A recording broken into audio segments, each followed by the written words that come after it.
When you look at the legislation, PEOs basically form or do two key things. One is to manage their members' quotas, but also the other one is to market their members' catches. And for most producer organisations, I would go as far as saying throughout Europe, the marketing function has been allowed to fall by the wayside, and PEOs have taken other responsibilities on.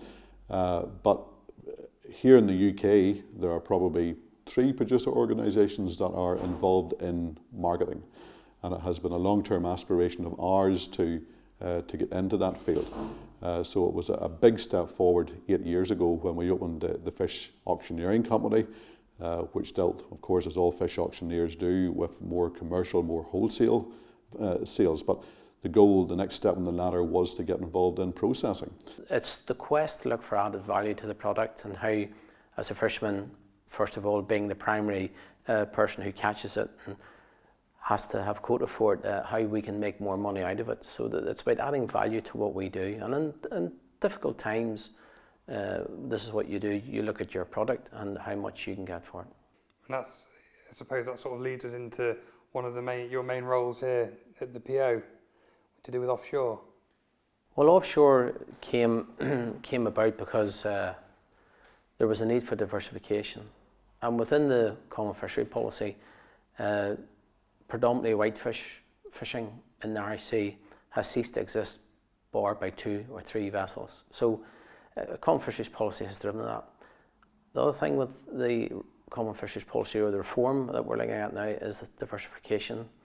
And one of the things that we saw in offshore was the opportunity to diversify some of our vessels part of the time to leave more access to quota for other boats and decrease the need for fishing. So it's a balance, and it's a balance of a sustainable fleet. And you know, there's other opportunities there with the fishing vessels to do other things, so why not? And it touches into the sustainability. The fishing industry in Kilkeel in Northern Ireland, throughout the UK, throughout Europe, faces challenges all the time. There's never a period where it doesn't face a challenge, be it cod recovery here in the Irish Sea, or of course right now, be it a discard ban. Now the choice is that you bury your head in the sand or you face up to the challenges. And certainly the historic challenges we've had, we've faced up to them, we're moving forward. I think being a fisherman, the role always has to change. You know, fishermen must take more responsibility of not only catching the product, landing the product, selling the product. You know, what other opportunities can we do offshore?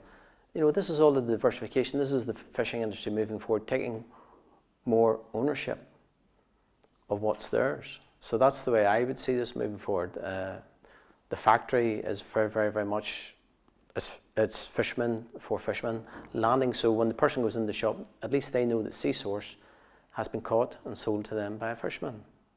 And if a fisherman comes in through our door here, he has the opportunities for offshore work. We sell his fish, we process his fish, and then we retail his fish. So that's part of our role here, is to do that for the fisherman, to promote and enhance the products that he lands.